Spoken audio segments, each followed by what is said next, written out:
여기 명문대학인 스탠포드 교수가 있습니다. 아주 옛날 한국을 갔다가 마주한 충격적인 광경을 잊을 수 없다고 했는데요. 그 광경을 봐버린 이후 자신의 인생이 바뀌었다며 울먹이며 소리쳤다고 합니다. 세계 최고가 될 수밖에 없는 이유 3가지라는 글을 발표해 스탠포드 대학교를 완전히 뒤집어버렸다고 하는데요. 그 한국의 비밀을 알게 된 미국 명문대학생들은 충격을 받아 긴장하기 시작했다고 합니다. 도대체 그녀는 무슨 짓을 했길래 이런 일이 벌어지기 시작한 걸까요? 바로 사연 들어보겠습니다.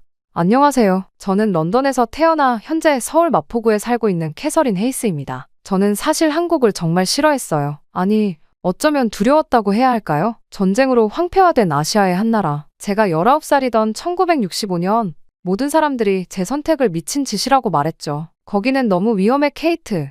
전쟁의 폐허에서 뭘 배우겠다는 거니? 동양은 내가 갈 곳이 아니야. 켄터키의 작은 마을에서 자란 목사님의 막내딸이 하필 한국을 선택하다니. 모두가 저를 말렸어요. 예일 같은 명문대를 포기하고 스탠포드를 선택한 것도 모자라 이제는 한국이라니요. 가족들은 제가 일시적인 반항기를 겪는 거라 생각했죠. 하지만 그들은 몰랐어요. 그날 이후로 제 인생이 완전히 바뀔 거라는 걸요. 김포공항에 발을 디뎠던 그 순간, 을지로의 어느 골목에서 만났던 그 이야기, 그리고 59년이 지난 지금 저는 스탠포드 대학의 한국학 석좌 교수로 은퇴를 앞두고 있네요. 케이트, 넌 완전히 한국에 물들었어. 동료 교수들은 아직도 그렇게 말하곤 해요. 하지만 저는 미소로 답할 뿐이에요. 그들은 아직 모르니까요. 제가 그날 발견한 것이 무엇인지, 그리고 그것이 어떻게 한 소녀의 인생을 완전히 바꿔놓았는지를. 자, 이제 그 이야기를 들려드릴게요. 1946년 목사였던 아버지와 피아노 교사였던 어머니 사이에서 저는 3자매 중 막내로 태어났습니다. 우리 가정은 그리 넉넉하진 않았지만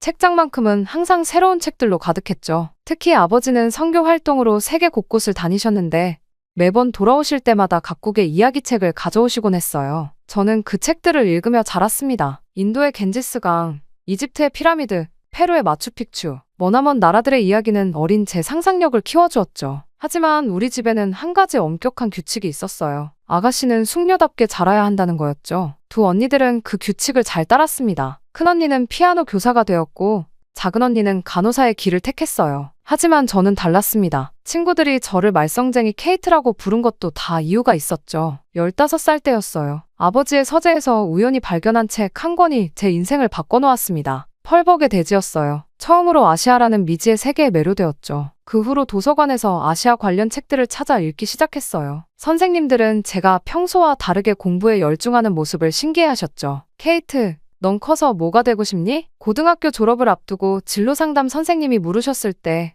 저는 망설임 없이 대답했어요. 저는 아시아의 이야기를 쓰고 싶어요. 물론 그때만 해도 부모님은 제 말을 진지하게 받아들이지 않으셨죠. 여자아이가 무슨 아시아를 연구한다는 거냐며 피아노 교사나 초등학교 교사가 되라고 하셨어요. 하지만 저는 제 꿈을 포기하지 않았습니다. 켄터키 주립대학에 입학한 후에도 동아시아학 수업을 몰래 들었어요. 그러다 1965년 봄, 도서관에서 운명적인 사진 한 장을 발견했습니다. 한국전쟁 직후의 모습을 담은 사진이었는데 폐허가 된 건물 앞에서 책을 읽고 있는 아이들의 모습이었어요. 그 사진 밑에는 이런 설명이 적혀 있었죠. 전쟁으로 모든 것을 잃었지만 배운 만큼은 포기하지 않는 한국의 아이들. 그 순간 가슴이 뛰었어요. 이건 단순한 호기심이 아니었습니다. 제가 찾던 이야기, 제가 쓰고 싶던 이야기가 바로 이것이란 걸 직감적으로 알았죠. 전쟁의 상처를 딛고 일어서는 사람들의 이야기, 그들의 불굴의 의지를 전 세계에 알리고 싶었어요. 하지만 예상했던 대로 부모님의 반대는 격렬했습니다. 아시아의 그 전쟁터에 우리 막내딸을 보낼 순 없다. 며 아버지는 크게 화를 내셨고 어머니는 눈물로 밤을 지새우셨죠. 하지만 처음으로 저는 제 의지를 굽히지 않았어요. 결국 교환학생 프로그램에 지원했고 기적처럼 합격했습니다. 1965년 여름 김포공항으로 향하는 비행기에 올랐을 때 그 설렘을 저는 평생 잊지 못할 거예요. 불안했지만 제 가슴 한켠에는 확신이 있었습니다. 이곳에서 제가 찾던 진짜 이야기를 발견하게 될 거란 걸요. 그리고 그 예감은 정확히 들어맞았어요. 그렇게 시작된 제 한국 생활은 마치 롤러코스터를 타는 것처럼 충격과 감동이 교차하는 시간이었어요. 지금도 선명히 기억납니다. 활주로를 내려다보며 눈물을 훔치던 그 순간을요. 제가 본 한국의 첫 모습은 폐허였으니까요. 하지만 그건 시작에 불과했습니다. 서울로 향하는 길에서 만난 첫 번째 충격은 거리 곳곳에 늘어선 판잣집들이었어요. 켄터키의 가난한 동네에서 자랐다고 생각했는데 이건 차원이 달랐죠. 더운 여름날 골목골목에서 땀을 닦으며 일하는 사람들, 맨발로 뛰어다니는 아이들. 제가 상상했던 한국과는 너무나 달랐습니다. 그렇게 저는 이태원 근처의 작은 하숙집에 짐을 풀었어요. 김영희 할머니의 집이었는데 나중에 알고 보니 그분은 일제강점기 때 독립운동가의 아내셨더라고요. 첫날 밤 할머니는 제게 이런 말씀을 하셨습니다. 아가씨, 우리나라가 가난해서 미안하지만 우리도 한때는 찬란한 문화를 가진 나라였어. 곧 다시 그렇게 될 거야. 그때는 그저 연로하신 분의 희망 섞인 말씀으로만 들었어요. 하지만 그 말씀의 진정한 의미를 깨닫는 데는 그리 오래 걸리지 않았습니다. 어느 날 아침, 저는 우연히 새벽 4시에 깨어났어요. 창밖에서 들리는 발자국 소리에 궁금증을 느껴 살며시 밖을 내다봤죠. 그때 본 광경은 지금도 잊을 수 없습니다. 중학생으로 보이는 소년 하나가 책가방을 메고 가로등 밑에서 공부를 하고 있었어요. 저 아이는 왜 이 시간에? 다음 날 아침 할머니께 여쭤보았더니 대답이 의외였습니다. 아, 철수 말하는 거구나. 저 아이는 신문 배달을 하면서 공부를 해. 새벽에 일하고 일하면서 공부하고 학교 가기 전에 또 공부하지. 그 후로 저는 매일 새벽 그 소년을 지켜보았어요. 비가 오나 눈이 오나 그 자리에서 책을 읽는 모습은 변함이 없었죠. 어느 날은 용기를 내서 말을 걸어보았습니다. 서툰 한국말로요. 안녕하세요. 매일 여기서 공부하는 걸 봤어요. 아, 미국 선생님. 저는 의사가 될 거예요. 그래서 열심히 공부해요. 그의 눈빛에서 본 강렬한 의지는 제가 도서관에서 보았던 그 사진 속 아이들의 눈빛과 같았습니다. 그제서야 저는 깨달았어요. 겉으로 보이는 가난은 이 나라의 전부가 아니라는 것을요. 더 놀라운 발견은 그 후에도 계속되었습니다. 어느 날은 허름한 서점에 들렀다가 충격적인 광경을 목격했어요. 책 한 권이 너무 낡아서 글자가 거의 지워져 있었는데 점원의 설명이 잊히지 않습니다. 이 책은 30명이 돌려 읽어서 이렇게 됐어요. 각자 사흘씩 빌려 읽고 다음 사람에게 넘기는 거예요. 그때 본 책의 제목은 The Great Gatsby였어요. 영어 원서였죠. 한 권의 책을 30명이 돌려 읽는다는 게 믿기지 않았습니다. 하지만 그들에게는 자연스러운 일상이었어요. 배우고자 하는 열망이 물리적인 한계를 뛰어넘은 거죠. 그렇게 한국의 밤을 지켜보았죠. 밤이면 골목골목에서 희미한 불빛이 새어나왔습니다. 처음에는 그저 늦게까지 일하는 사람들의 불빛이라 생각했어요. 하지만 자세히 들여다보니 그건 모두 공부하는 사람들의 불빛이었습니다. 촛불 하나로 책을 읽는 학생들, 석유램프 밑에서 영어 단어를 외우는 직장인들. 우리가 가난한 건 맞지만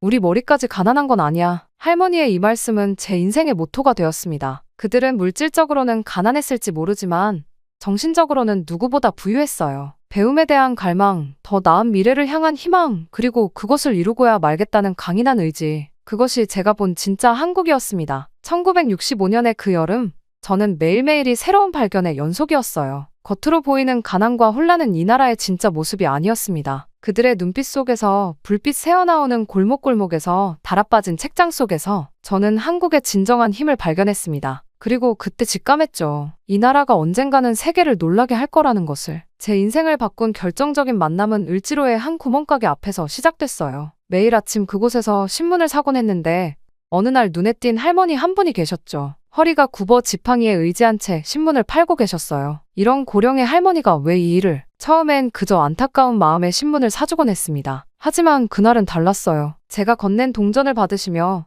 할머니가 불쑥 말을 걸어오셨으니까요. 아가씨, 미국 사람이지? 우리 아들도 미국 신문 참 좋아했어. 그 한마디에 저는 발걸음을 멈출 수밖에 없었어요. 그렇게 시작된 이야기는 제가 한국을 이해하는 결정적인 순간이 되었습니다. 우리 아들은 신문사에서 일했어. 한국전쟁 때 말이야. 폭격이 쏟아져도 신문을 만들었지. 어머니, 사람들이 무지해지면 민주주의가 죽어요. 우리가 끝까지 신문을 만들어야 해요라고 했었어. 할머니의 아들은 전쟁 중에도 신문을 발행하다 폭격으로 목숨을 잃었다고 해요. 하지만 그의 동료들은 멈추지 않았답니다. 피난 갔던 부산에서도 임시 거처에서도 계속해서 신문을 만들었대요. 전쟁통에 신문이 뭐가 중요하냐고들 했지. 하지만 우리 아들이 늘 말했어. 배고픈 건 참을 수 있어도 무지한 건 참을 수 없다고. 그 말씀에 저는 눈시울이 붉어졌어요. 할머니는 이어서 놀라운 이야기를 들려주셨습니다. 전쟁 중에도 무려 173개의 신문사가 문을 닫지 않았다는 거예요. 폭격 속에서도 극심한 물자 부족 속에서도 그들은 신문을 만들었습니다. 더 놀라운 건 그 다음이었어요. 할머니께서 낡은 가방에서 꺼내신 건 바랜 신문 한 부였습니다. 1951년 1월 15일자 신문이었어요. 전쟁의 한가운데서 발행된 그 신문에는 놀랍게도 문맹 퇴치 캠페인 기사가 실려 있었습니다. 그를 몰라서 신문을 못 읽는 사람들을 위해 우리 아들이 읽어주곤 했어. 지금도 나는 매일 이 자리에서 신문을 팔아. 우리 아들의 뜻을 이어가는 거지. 할머니의 이야기는 계속되었어요. 전쟁 중에도 마을마다 작은 독서 모임이 있었다고 해요. 피난민 수용소에서도 한글 교실이 열렸대요. 폭격 경보가 울리면 방공호로 피했다가 경보가 해제되면 다시 모여 공부했다는군요. 사람들이 왜 그렇게 필사적으로 공부했는지 알아? 민주주의는 글을 아는 사람들의 것이라고 믿었거든. 무지한 사람은 자유를 지킬 수 없다고. 그날 이후로 저는 매일 아침 할머니를 찾아갔어요. 때로는 커피를 함께 마시며 이야기를 들었고, 때로는 할머니의 신문 파는 일을 도왔죠. 그러면서 알게 된 것들은 제 생각을 완전히 바꿔놓았어요. 케이트 아가씨, 이건 단순한 신문이 아니야. 이건 우리의 자유를 지키는 방패야. 우리 아들이 목숨 바쳐 지키려 했던 거고. 할머니의 말씀대로였어요. 그들에게 신문은 단순한 정보 전달 수단이 아니었습니다. 그것은 민주주의를 지키는 방패였고 더 나은 미래를 만들어가는 도구였죠. 문맹률을 낮추고 민주주의 의식을 높이고 더 나은 미래를 꿈꾸게 하는 1965년의 그 여름,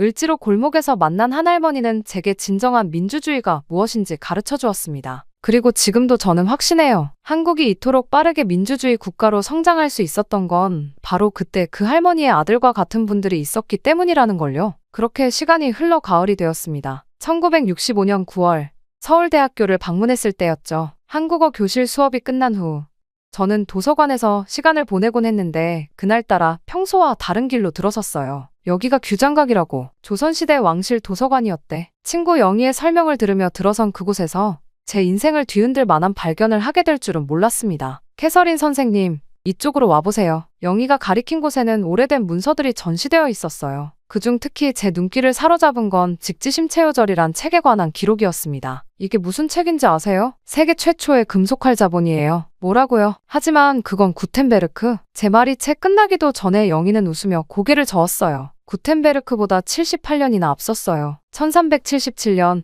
청주 흥덕사에서 만들어졌죠. 순간 제 머릿속이 하얘졌습니다. 대학에서 배운 서양사의 한 축이 무너지는 것 같았거든요. 그날 저녁, 영희는 저를 청주로 가는 기차에 태웠습니다. 주말에 흥덕사 터를 보러 가자고 했죠. 기차 안에서 영희는 계속해서 이야기를 들려주었어요. 사실 직지보다 더 앞선 금속활 자본이 있었다는 기록도 있어요. 1234년에 상정고금 예문이라는 책이죠. 그러니까 구텐베르크보다 무려 220년이나 앞선 거예요. 청주에 도착해서 본 흥덕사 터는 그리 크지 않았어요. 하지만 그곳에서 느낀 감동은 컸습니다. 한 스님을 만나 더 자세한 이야기를 들을 수 있었죠. 금속활자는 단순한 기술이 아니었어요. 그건 지식을 모두와 나누고자 하는 우리의 철학이었죠. 부처님의 가르침이 특권층만의 것이 되어서는 안 된다고 생각했거든요. 스님의 말씀은 계속되었습니다. 금속활자로 책을 찍어내는 과정, 활자를 만드는 정교한 기술, 그리고 그 뒤에 담긴 철학까지. 모든 이야기가 신선한 충격이었어요. 당시 목판 인쇄가 일반적이었는데 왜 굳이 더 어려운 금속활자를 개발했을까요? 제 질문에 스님은 의미심장한 미소를 지으셨어요. 더 많은 사람들과 지식을 나누기 위해서였죠. 목판은 한 번 새기면 그 내용만 찍을 수 있지만 금속활자는 필요한 대로 조합해서 다양한 책을 만들 수 있으니까요. 그제서야 이해가 되었어요. 그들은 단순히 책을 찍어내는 것이 아니라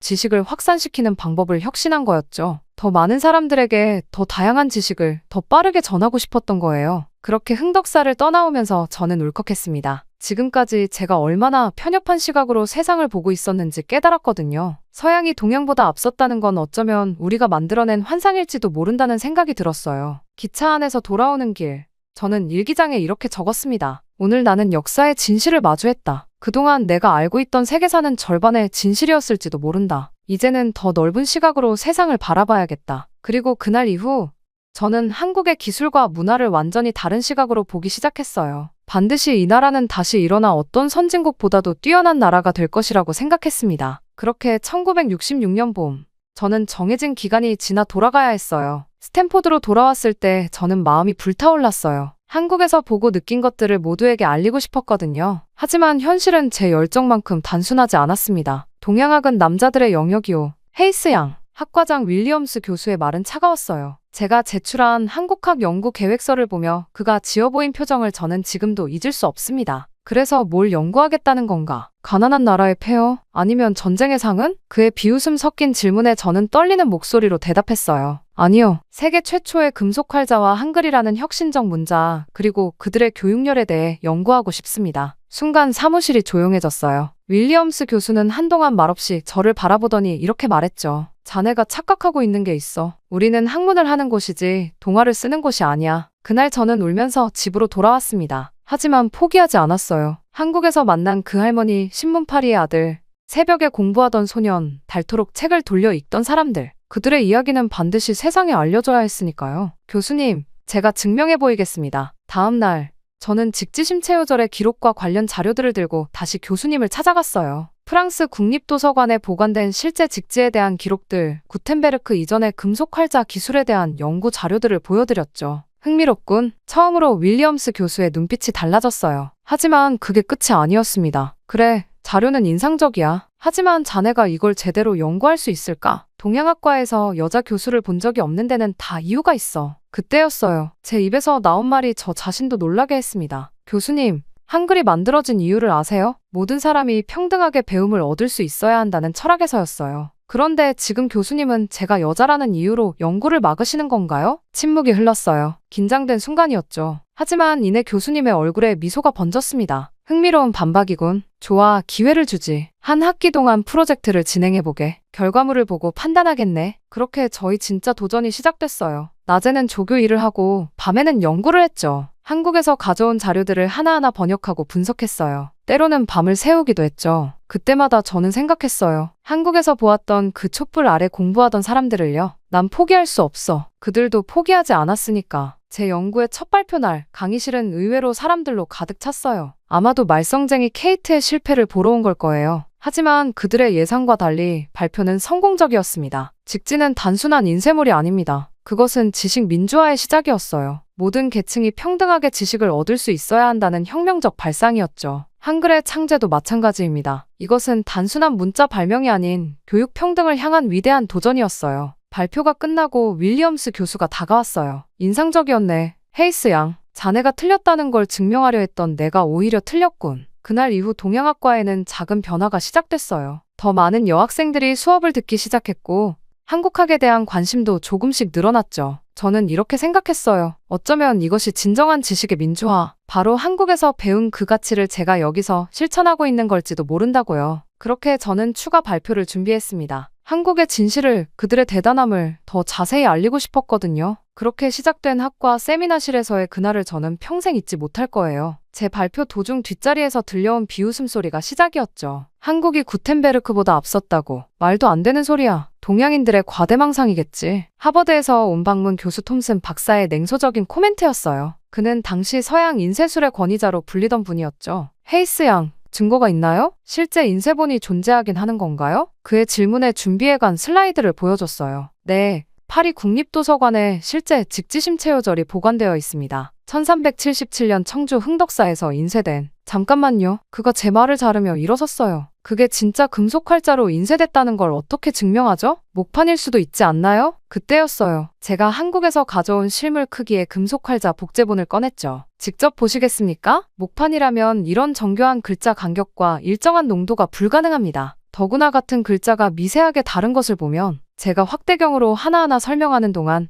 세미나실이 조용해졌어요. 톰슨 박사도 한동안 복제본을 자세히 들여다보더니 무언가 생각에 잠긴 듯했죠. 그럼 왜 이런 중요한 발명이 서양에 알려지지 않은 거죠? 한 학생이 물었어요. 그게 바로 제가 오늘 말씀드리고 싶은 핵심입니다. 저는 지도를 펼쳤어요. 보시는 것처럼 실크로드를 통해 금속활자 기술이 유럽으로 전해졌다는 증거들이 있어요. 구텐베르크의 금속활자 제작 기술이 한국의 방식과 놀랍도록 유사한 것도 우연이 아닙니다. 그래도 난 납득하기 어려워요. 톰슨 박사가 다시 말을 꺼냈어요. 당시 한국이 그런 기술을 가졌다는 게. 교수님, 혹시 청자에 대해 아시나요? 제가 꺼내든 것은 작은 청자 파편이었어요. 이 완벽한 비취색을 내기 위해서는 1300도의 고온이 필요합니다. 12세기 고려시대에 이미 이런 기술이 있었어요. 금속활자를 만들 수 있는 주조 기술은 이미 충분했다는 거죠. 세미나실이 다시 술렁였어요. 이번에는 호기심 어린 질문들이 이어졌죠. 그럼 한글은 어떻게 만들어진 거예요? 세종대왕은 왜 새로운 문자를 만들려 했던 거죠? 그렇게 2시간의 세미나는 4시간으로 늘어났어요. 마지막에 톰슨 박사가 다가왔죠. 흥미로운 발표였어요.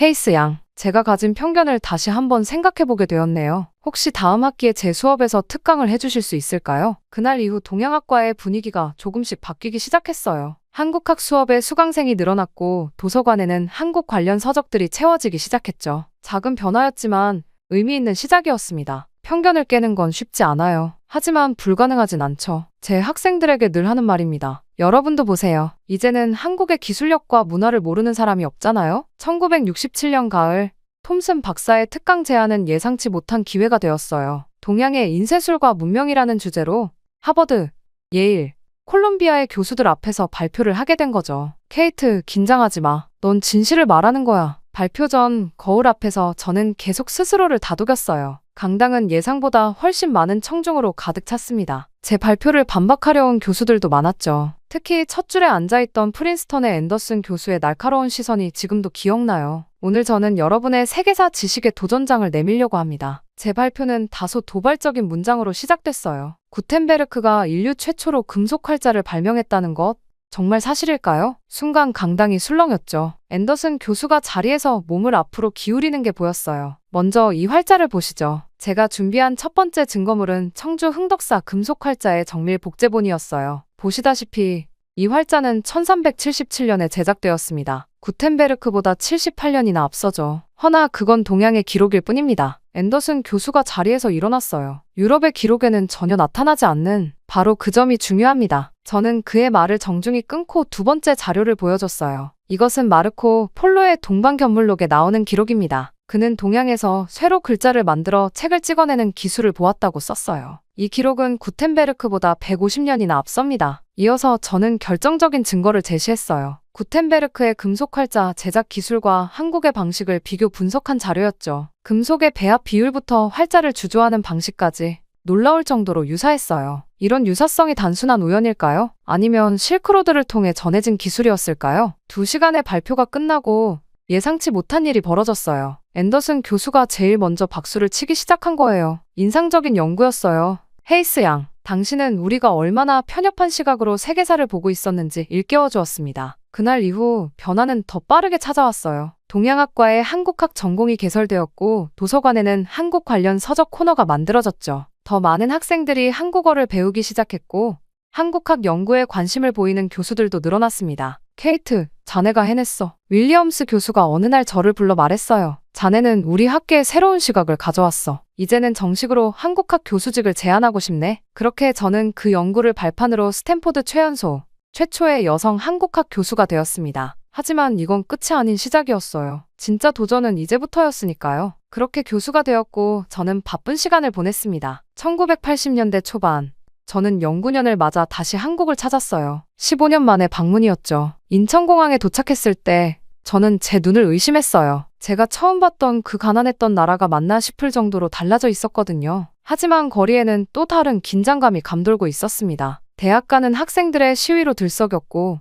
전두환 정권의 서슬퍼런 독재가 이어지던 시기였죠. 케이트 교수님, 우리 서울대 도서관에서 뵙네요. 낯익은 목소리에 고개를 들었어요. 15년 전 제게 직지심 체어저를 처음 보여줬던 영희였죠. 이제는 서울대 교수가 되어 있었어요. 영희야, 도서관에서 뭐하고 있었니? 민주화 운동의 역사를 연구하고 있어요. 우리가 1965년에 봤던 그 신문 이야기 기억나세요? 그녀는 나를 한적한 카페로 데려갔어요. 그리고 놀라운 이야기를 들려주었죠. 그때 그 신문파리 할머니의 아들이 남긴 일기장을 찾았어요. 1951년의 기록인데 폭격 속에서도 신문을 만들었던 이유가 나와 있더라고요. 영희가 꺼낸 낡은 일기장에는 이런 구절이 있었습니다. 민주주의는 글자로 시작된다. 사람들이 읽고 생각하고 말할 수 있을 때 비로소 자유가 시작되는 것이다. 그런데 교수님, 지금도 비슷한 일이 벌어지고 있어요. 영희는 창밖을 바라보며 말을 이었죠. 정부가 언론을 통제하자 학생들이 직접 등사기로 신문을 만들어 돌리고 있어요. 1950년대와 똑같은 이유로요. 다음 날,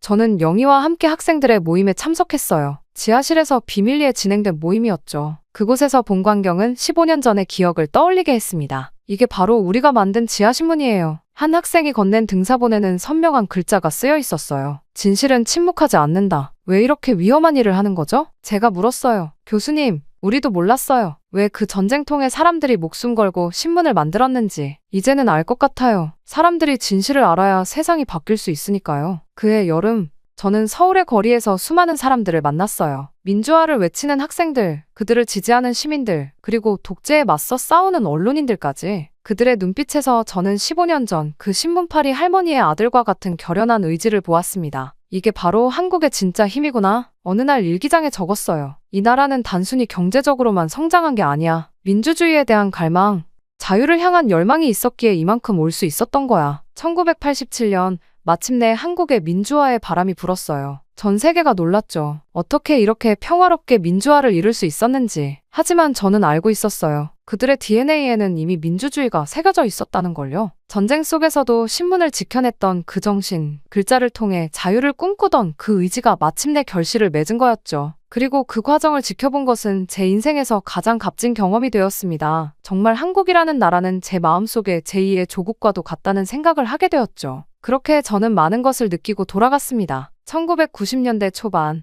스탠포드의 제 연구실로 뜻밖의 손님들이 찾아왔어요. 실리콘밸리의 한 기업 임원진이었죠. 그들이 던진 첫 질문이 아직도 생생합니다. 한국 기업들은 어떻게 이렇게 빠르게 성장할 수 있었나요? 당시 삼성전자가 메모리 반도체 시장에서 일본을 앞지르기 시작했고 현대전자도 급부상하던 때였어요. 실리콘밸리의 전문가들은 이해할 수 없다는 듯 고개를 저었죠. 10년 전만 해도 그저 값싼 제품을 만드는 나라였는데 저는 그들에게 조용히 물었어요. 혹시 금속 활자에 대해 들어보셨나요? 회의실이 조용해졌습니다. 저는 이어서 말했죠. 13세기 한국은 세계 최초로 금속 활자를 발명했어요. 정교한 주조 기술, 섬세한 금속 가공 기술이 필요한 작업이었죠. 오늘날 반도체 기술의 뿌리가 거기 있어요. 하지만 그건 옛날 이야기잖아요? 한 임원이 의아해하며 물었어요. 아니요, 현재 진행형입니다. 제가 보여드릴게요. 저는 서랍에서 한 장의 사진을 꺼냈어요. 1960년대 새벽의 가로등 밑에서 공부하던 소년의 사진이었죠. 이 사진 속 소년은 지금 삼성전자의 수석 연구원입니다. 그리고 이건 또 다른 사진을 보여줬어요. 전쟁 직후 신문을 돌려 읽던 사람들의 모습이에요. 지식에 대한 갈망, 배움에 대한 열정이 바로 한국의 힘입니다. 그날 이후 제 연구실은 갑자기 바빠졌어요. 실리콘밸리의 기업들이 줄지어 찾아왔고 한국 기업들도 연락해오기 시작했죠. 저는 그들 사이에 다리를 놓기 시작했습니다. 1995년 스탠포드의 한국기술혁신연구소가 설립됐어요. 제가 초대 소장을 맡게 됐죠. 우리는 한국의 기술 발전 모델을 연구하기 시작했어요. 그 과정에서 놀라운 사실들을 발견했습니다. 보세요.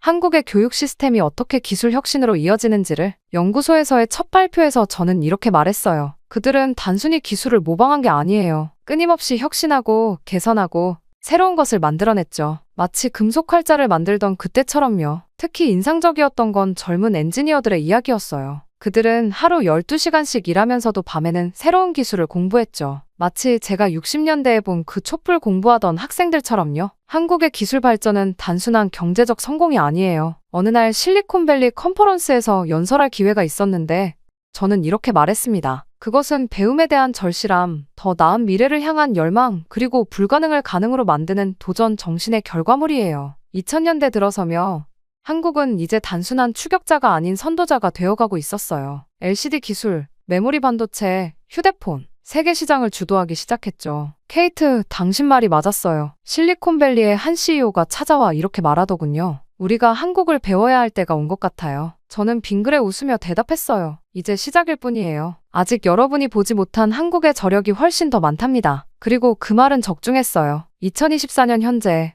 한국은 AI, 로봇공학, 바이오 기술 등 미래 산업의 최전선에 서 있으니까요. 저는 한국의 최근 동향과 소식을 들으며 제 안목이 틀리지 않았다는 생각과 뿌듯하다는 생각이 들었습니다. 또한 스탠포드 대강당은 처음 보는 광경이 펼쳐졌어요. 한국학 입문 수업 신청자가 너무 많아 추첨을 해야 했거든요. 제가 1967년에 12명으로 시작했던 그 수업이었는데 말이죠. 교수님, BTS 노래로 한국어를 배우다가 한국 역사에 관심이 생겼어요. 저는 오징어 게임을 보고 한국 드라마에 빠졌다가 이 수업을 신청했어요. 저는 삼성전자 인턴십을 준비하고 있어서 학생들의 동기는 제각각이었지만 한 가지는 분명했어요. 더 이상 한국은 그들에게 그 가난했던 나라가 아니었다는 거죠. 어느 날은 재미있는 일이 있었어요. 하버드에서 온 박문 교수가 제 수업을 참관했는데 그가 놀란 표정으로 물었죠. 도대체 어떻게 된 걸까요? 한국이 이렇게 강해질 거라고 예측한 사람이 있었나요? 저는 웃으며 대답했어요. 제가 있었죠. 1965년 19살에 저는 이미 알고 있었어요. 촛불 하나로 공부하던 그들의 눈빛에서,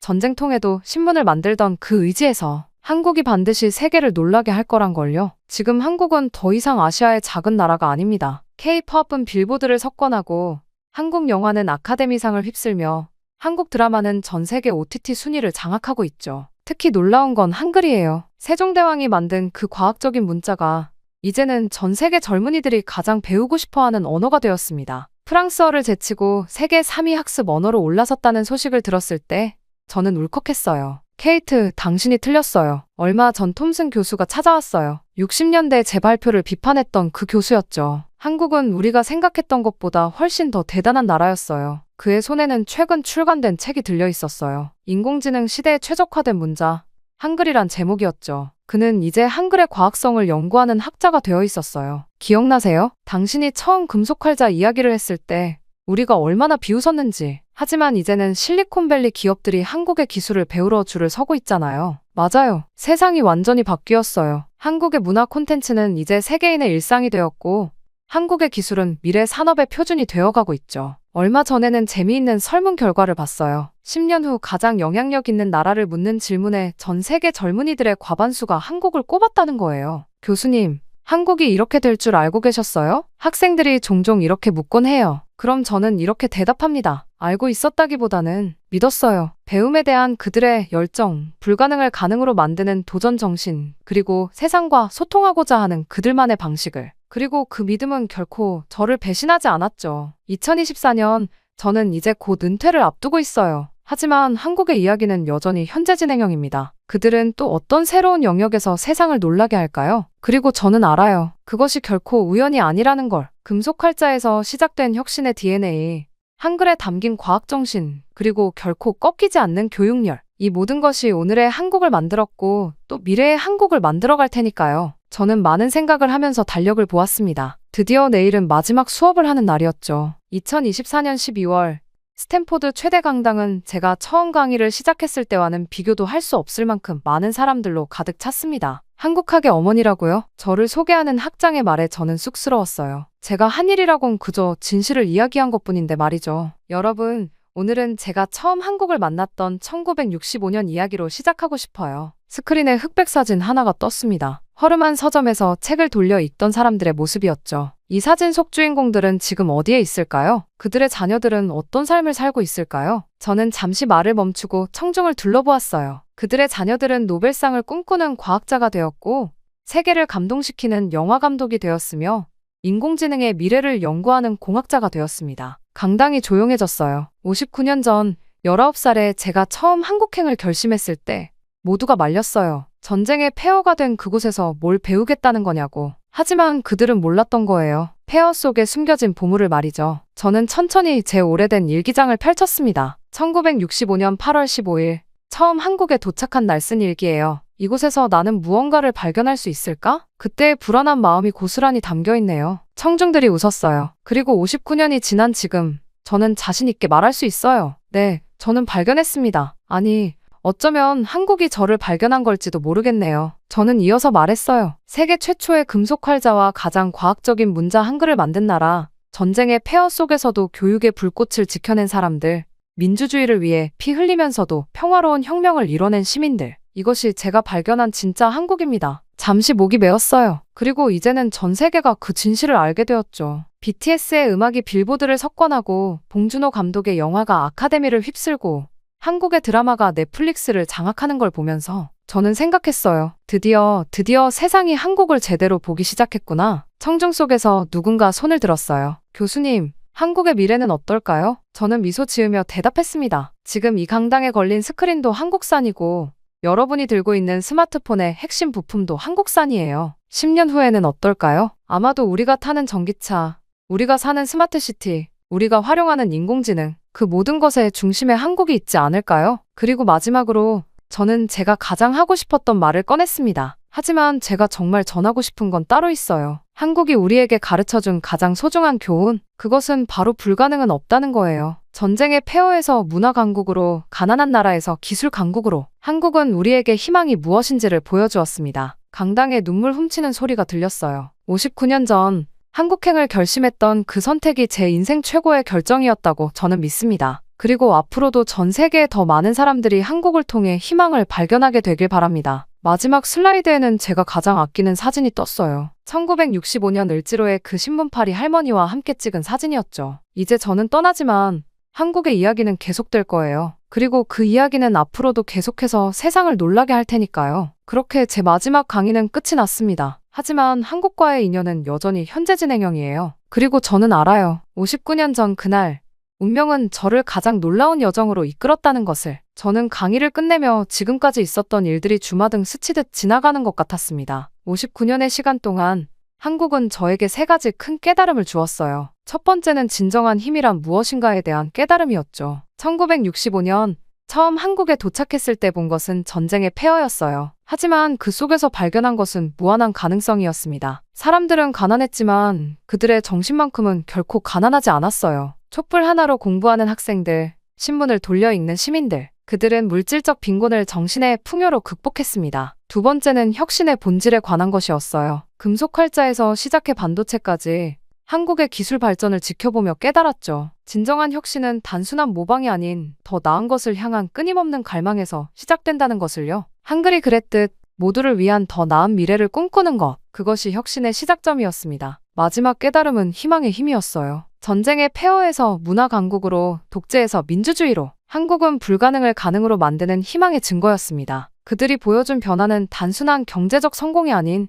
인간의 의지가 만들어낸 기적이었죠. 이제 저는 스탠포드의 마지막 강의를 마치고 떠나지만 이 깨달음들은 영원히 제 가슴에 남을 거예요. 19살의 용기 있는 선택이 저를 이토록 아름다운 깨달음의 여정으로 이끌어 주었다는 것에 감사하며 앞으로도 더 많은 사람들이 한국을 통해 이런 깨달음을 얻게 되길 바랍니다. 한국은 저에게 단순한 연구 대상이 아닌 인생의 스승이었어요. 그리고 저는 이제 자신 있게 말할 수 있습니다. 세상에는 불가능이란 없다고. 한국이 그것을 증명했으니까요. 제 이야기는 여기까지입니다. 제 이야기를 들어주신 모든 분들께 감사의 말씀 전하고 싶어요. 행복하세요.